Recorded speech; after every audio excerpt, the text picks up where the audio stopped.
My name's Daniel, I'm 29, and until last fall, I thought I had a decent, if slightly complicated, relationship with my family. We weren't the picture-perfect holiday commercial type, but we had dinners, birthdays, texts with emojis that felt half-hearted but at least existed. I told myself that was enough. I wasn't the favorite, not by a long shot. My brother Alex carried that crown effortlessly. Charming, quick-witted, the kind of guy who could walk into a room and make everyone laugh within minutes.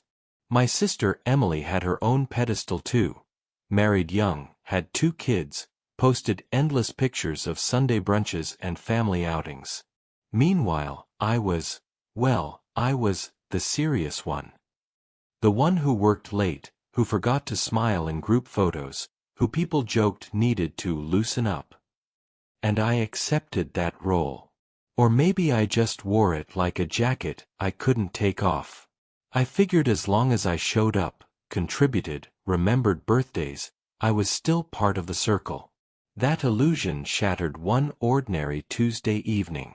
I was on the couch, scrolling through emails, half watching a rerun of some cooking show. My phone buzzed, a new message from my Aunt Linda.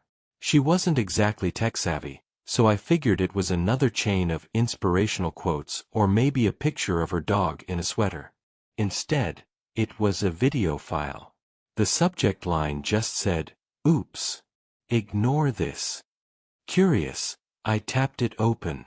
At first, all I heard was laughter. Loud, overlapping voices, the kind that usually filled our kitchen during family gatherings. For a second, I smiled, expecting some silly clip from dinner or maybe my cousin's bad karaoke. But then I heard my name. "Daniel," my brother's voice said, dripping with that smug tone he reserved for when he thought he was being hilarious. "Please," the guy's practically invisible. Shows up, sits in the corner, pretends like he's too good for us. "Mr. Perfect Job, Mr. I don't need anyone." What a joke. A wave of chuckles followed. Then Emily chimed in, her voice sharper than I'd ever heard it. "Seriously, he's pathetic. He thinks paying his bills on time makes him better than us. Newsflash, it just makes him boring. No wonder he's alone." Laughter again, louder this time, clinking glasses in the background. Someone, maybe my cousin, added, "Bet he's watching TV right now, eating microwave dinners, pretending he doesn't care." Classic Daniel. My chest tightened, and for a moment, I couldn't move. It was like someone had pressed pause on my body while the audio kept rolling. And then came the worst part, my mother's voice. Calm. Amused. Almost indulgent. "Oh, come on," she said. "Don't be too hard on him. That's just Daniel. He's always been, well, you know, a failure in disguise." The room in the video erupted with laughter. And me. I just sat there in silence, staring at my phone, the glow of the screen cutting across my face, my heart pounding so hard I thought I'd hear it on the recording itself. For the first time in my life, I realized my family hadn't just misunderstood me. They had been mocking me all along. I replayed the video 3 times, hoping I had misheard, hoping maybe it was some twisted joke I wasn't understanding.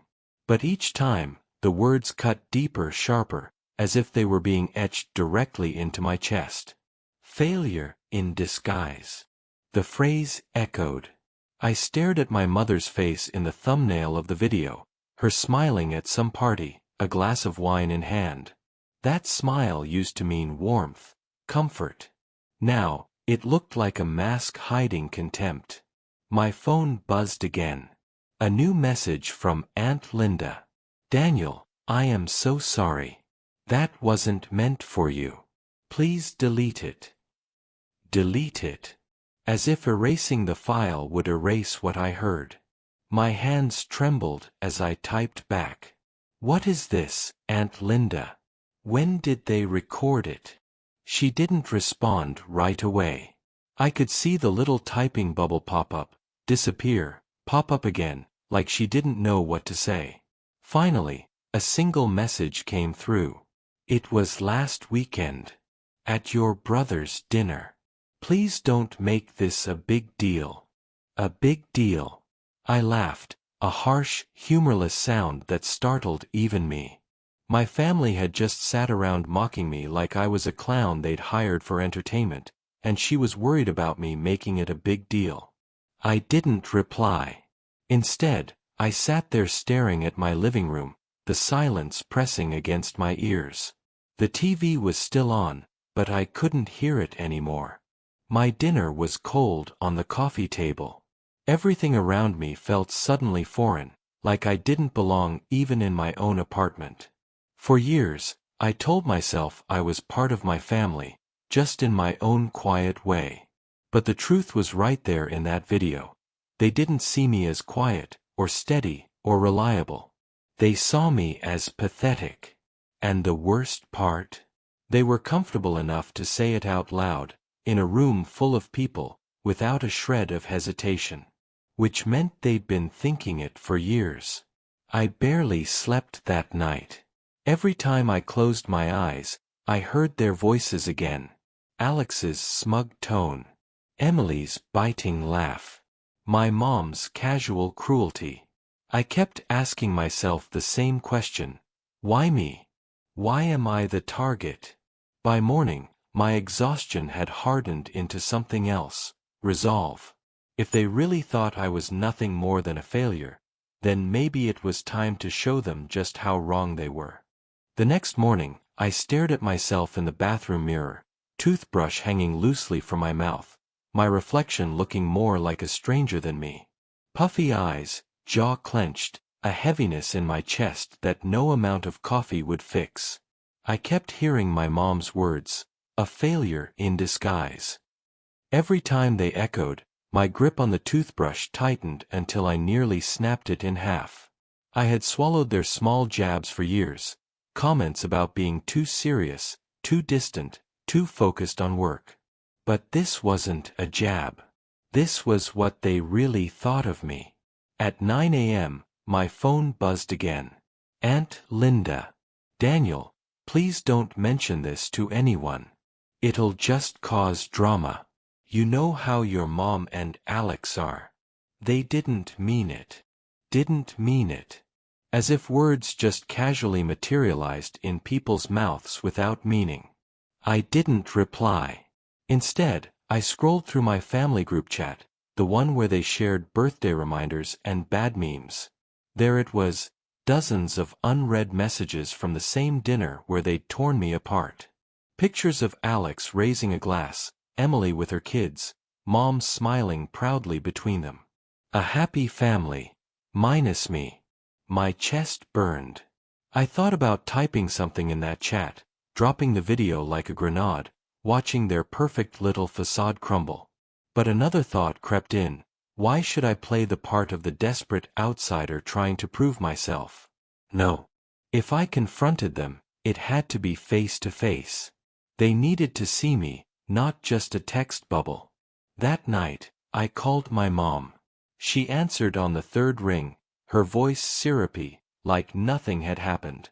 Daniel. How are you, sweetheart? I swallowed hard, steadying my voice. Can we talk? In person. All of us. There was a pause. I could almost hear her trying to read between my words. Of course. What's going on? You'll find out soon enough, I said flatly. Another pause. Then a careful, all right, we'll make dinner this weekend. Everyone will be there. Good, I said and hung up. For the first time in years, I felt something other than exhaustion when it came to my family. I felt sharp, focused, like I was walking into a battlefield, and for once, I wasn't the one unarmed. Saturday night, I pulled up to my parents' house with my stomach tight and my pulse drumming like a war drum in my ears. The driveway was already packed, Alex's shiny SUV, Emily's minivan, even Uncle Rob's old truck. The house glowed warmly from the inside, but to me, It looked like the stage of a play where I was finally about to rip down the set pieces. When I stepped through the door, I was greeted with the usual chorus of voices. Emily waved, balancing a toddler on her hip. Alex smirked like he always did, already holding a beer. My mom swept in with a hug, kissing my cheek, the very same lips that had called me a failure in disguise. I forced a polite smile and hugged her back. "Hi, Mom." Dinner was roast chicken, potatoes, salad, the kind of spread she made when she wanted to impress. We sat around the table, laughter flowing easily between them, just like it had in that video. I stayed quiet, picking at my food, my phone heavy in my pocket like a loaded weapon. Finally, when the plates were half empty and Alex launched into some story about his latest business venture, I cleared my throat. The sound cut through the room sharper than I expected. Everyone turned to look at me. "I want to ask something," I said, my voice steady but cold. "What do you all really think of me?" The room froze. Forks hovered midair. Alex chuckled nervously. "What kind of question is that?" Emily frowned. "Daniel, why are you being weird?" I pulled out my phone and placed it on the table. The black screen reflected their faces back at them. "Because I've already heard the answer." My mom shifted uncomfortably. "What do you mean?" I tapped the screen, opened the video, and hit play. The room filled with their laughter, their voices, their words, Alex's mocking tone, Emily's sneer, my mom's casual dismissal. Every single sound that had hollowed me out earlier in the week now echoed in their dining room like a ghost dragging chains. No one spoke. Even the kids went quiet, sensing the tension. When the clip ended, I locked eyes with my mom. "So, which part of that didn't you mean?" Her face drained of color. Alex muttered, "Jesus, Linda," under his breath. Emily shifted in her seat, her cheeks flushed. And for the first time in my life, I wasn't the one shrinking under their stares. I had their words, their truth, and it was burning a hole straight through their perfect little performance. The silence was thick enough to choke on. Nobody moved.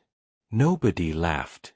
The same words that had rolled so easily off their tongues days ago now sat on the table between us like poison. Finally, Alex leaned back in his chair, forcing a smirk. "Come on, man. We were just joking. You're really gonna get bent out of shape over some harmless fun." I stared at him, my jaw tight. Joking is when both people laugh. All I heard was you tearing me down for sport. Emily shifted uncomfortably, bouncing her toddler to avoid eye contact. "Daniel, you're being dramatic. You know we love you. Families tease each other. It's normal." "Normal," I repeated, my voice sharper than I intended. "Calling me pathetic? Saying I'm a failure? That's love to you." Their eyes darted around the table, all of them looking anywhere but at me. Finally, my mom sighed, pinching the bridge of her nose like I was the problem here. "Daniel," she said slowly, her voice soft but laced with that condescending patience she always used when I didn't play along. "You've always been sensitive. You know how your siblings are." They didn't mean anything by it. The word sensitive lit me up like gasoline meeting fire. I felt my fists clench under the table. "No, Mom," I said, my voice low but steady. "You don't get to dismiss me like that anymore. I've spent years being the responsible one. I'm the one who shows up, who pays his own way, who never asks for anything. And you sit there laughing about me like I'm a joke." Uncle Rob cleared his throat. "Maybe we should just—" "No." I cut him off, my eyes locked on my mother. "I need to hear you say it. Do you think I'm a failure?" She froze, her fork still in her hand. The whole table waited. Alex looked smug, like he thought she'd defend him. Emily glanced at her kids, then back at me, panic creeping into her face. My mother opened her mouth, and for a moment, I thought she might actually apologize. But instead, she said quietly, "You've always set yourself apart, Daniel. It's hard to feel close to you sometimes. We were just talking. Talking." That single word stung more than all the laughter in that video combined. I leaned back in my chair, staring at them, all of them, like strangers I'd only just met. And in that moment, something inside me snapped. The clinking of silverware had stopped. The air was heavy, thick with the weight of words none of them wanted to face. My mom's attempt at softening it, just talking, felt like another knife between my ribs. I pushed my plate back slowly. "So that's it? I'm too different, too quiet, too whatever. So instead of trying to understand me, you mock me behind my back." Alex snorted, shaking his head. "God, you're making this bigger than it is. You always do. No wonder nobody wants to hang out with you, man. You suck the air out of the room." Emily muttered, "Alex," under her breath, but she didn't correct him. I turned to him, my voice sharp. "You mean nobody wants to hang out with me because I don't play clown for you? Because I don't need to brag about fake business deals or act like I'm the center of the universe?" His smirk faltered for the first time all night. Then I looked at my mom. "And you could have stopped it. You could have told them enough, reminded them that I'm your son. But instead, you laughed. You joined in." Her lips pressed into a thin line. She didn't deny it. The kids fidgeted in their chairs, sensing the storm but not understanding it. Uncle Rob cleared his throat again, mumbling, "Maybe we should all just calm down." "No," I said, my voice steady now. "I am calm. Calmer than I've ever been. And for once, I'm not going to swallow it. You think I'm a failure? Fine. But you don't get to use me for money, for errands, for showing up to make your pictures look fuller. I'm done being the background character in this family." Emily finally spoke, her voice tight. "Daniel, nobody said you weren't part of the family." "Yes, you did," I snapped. "You just didn't expect me to hear it." The room went dead quiet. My mom's eyes flickered, searching for words that wouldn't come. Alex shifted uncomfortably in his chair. For the first time, they weren't laughing. They weren't mocking. They were silent. And I realized something. I wasn't the weak one here. They were. The silence around the table felt louder than any insult they'd ever thrown at me. I could hear the hum of the refrigerator in the kitchen, the faint clink of a wineglass as Emily set hers down, Alex's shallow breathing as he shifted in his chair. I stood up slowly, the legs of my chair scraping against the hardwood floor. "You know what? I used to think if I just kept showing up, if I kept proving myself, one day you'd actually see me. Not as the serious one. Not as the boring one. Just as your son. Your brother. Family." I glanced around the table. Nobody met my eyes. "But tonight," I continued, pulling my phone off the table, "I finally understand. You don't want me as I am. You want someone to laugh at. Someone to compare yourselves to so you can feel bigger." My mom's lips parted, like she wanted to say something, but I didn't give her the chance. "Well, congratulations," I said, my voice cold but steady. "You got what you wanted. You made me feel small. But don't expect me to keep showing up just to be your punching bag." Emily finally looked at me, her eyes wide, her voice trembling. "Daniel, please, don't say that. We're still family." I let out a bitter laugh. "Family. Family doesn't laugh at you behind your back and call you a failure. Family doesn't use you and then dismiss you when you ask for respect. You don't get to call this family. Not anymore. Alex muttered. Oh, come on, man. Stop being so dramatic. I leaned forward slightly, locking eyes with him. No, Alex. For once in your life, you're going to take me seriously. He shut his mouth. I slid my chair back into place, tucked my phone into my pocket, and grabbed my coat from the back of the chair. I won't be back. Not for dinners, not for birthdays, not for holidays. You wanted to laugh at me? Fine. Laugh at the empty chair instead. And with that, I walked toward the door. Nobody followed. The night air hit me like a splash of cold water as I stepped outside. My car sat under the yellow glow of the street lamp, a silent witness to everything I had just left behind. For the first time in years, I didn't hesitate. I didn't wait for someone to call after me. I just got in, started the engine, and drove. The farther I got from the house, the lighter I felt, though anger still pulsed hot under my skin. I replayed the dinner in my head, their faces when the video played, the silence that followed, my mother's refusal to defend me. It hurt, but there was power in it too. They couldn't twist my words, couldn't gaslight me into thinking I imagined it. I had proof. By the time I pulled into my apartment's parking lot, my phone was buzzing non-stop. 10 missed calls. Dozens of texts in the family group chat. Mom, Daniel, please, don't do this. We were just talking, it didn't mean anything.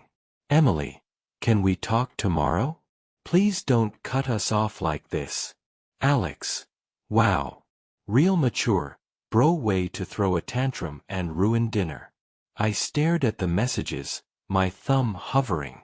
Then I muted the chat and set the phone face down. For once, they could sit with the silence. The next few days were strangely quiet. No calls, no texts, no emails. At first, it felt like freedom.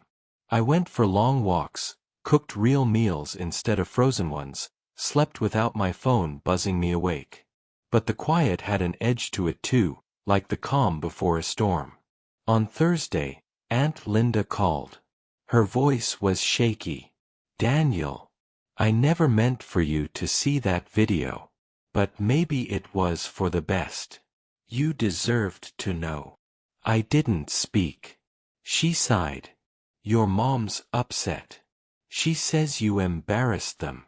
But between you and me, I think they're embarrassed because you finally stood up to them. For the first time that week, I felt a flicker of relief. Someone had seen it for what it was. Still, the hurt didn't vanish. My own mother had laughed while her children tore me apart. My siblings had reduced me to nothing in front of friends and relatives. That wasn't something I could forgive with a phone call. And deep down, I knew the real storm was coming.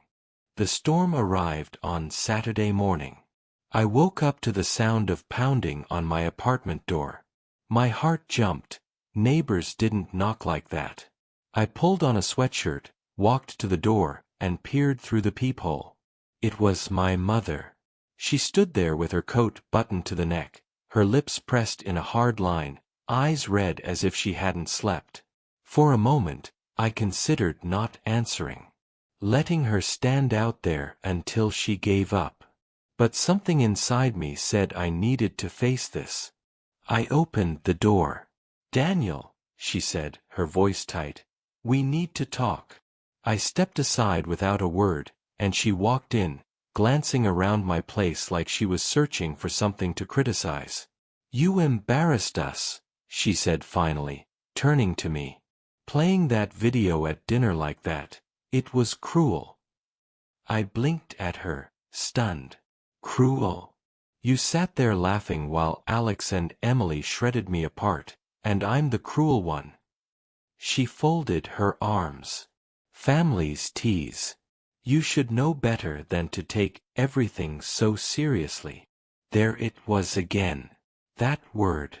Sensitive. Like my pain was just a flaw in my personality. No, I said sharply, my voice rising despite myself. Families support each other.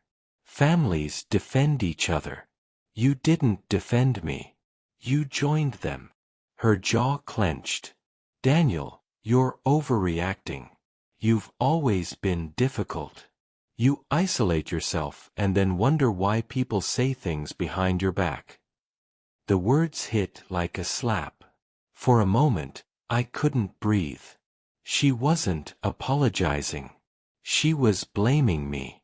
Something inside me snapped. I walked to the counter, grabbed my phone, and pulled up the video again. I turned the screen toward her. Do you hear this? Do you hear yourself?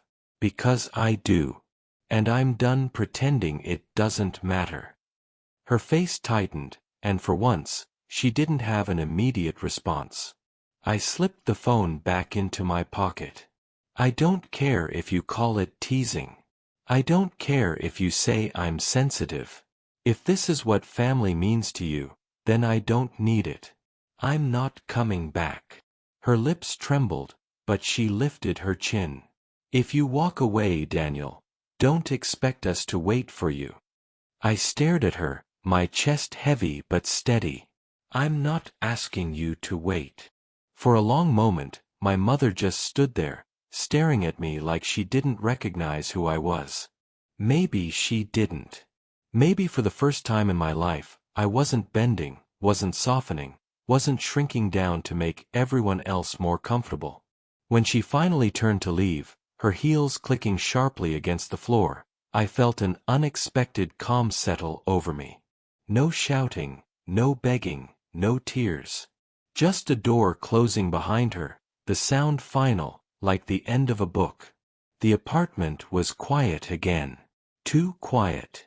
But this time, it wasn't suffocating. It was space, room to breathe, room to exist without their voices in my head. Over the next few weeks, the texts dwindled. First came the guilt trips from Emily, then the angry jabs from Alex, and finally, silence. Aunt Linda checked in now and then, soft messages of support, but she didn't push. She understood. And me. I started building a life outside their shadow. I signed up for a cooking class. I reconnected with an old college friend for coffee. I even joined a local hiking group, something I'd always wanted to try but never made time for. Every small step felt like reclaiming a piece of myself I hadn't realized I'd lost. The video still sat in my phone, untouched. I never deleted it. Not because I wanted to relive the pain, but because it reminded me of the truth. A truth I had ignored for too long. Sometimes family isn't the people who share your blood. Sometimes it's the people who actually see you, respect you, stand with you. One evening, I stood on my balcony, watching the city lights flicker below, and realized I wasn't angry anymore. Hurt, yes. But no longer weighed down by the desperate need for their approval. They called me a failure. But walking away was the first time I'd ever truly felt like I won.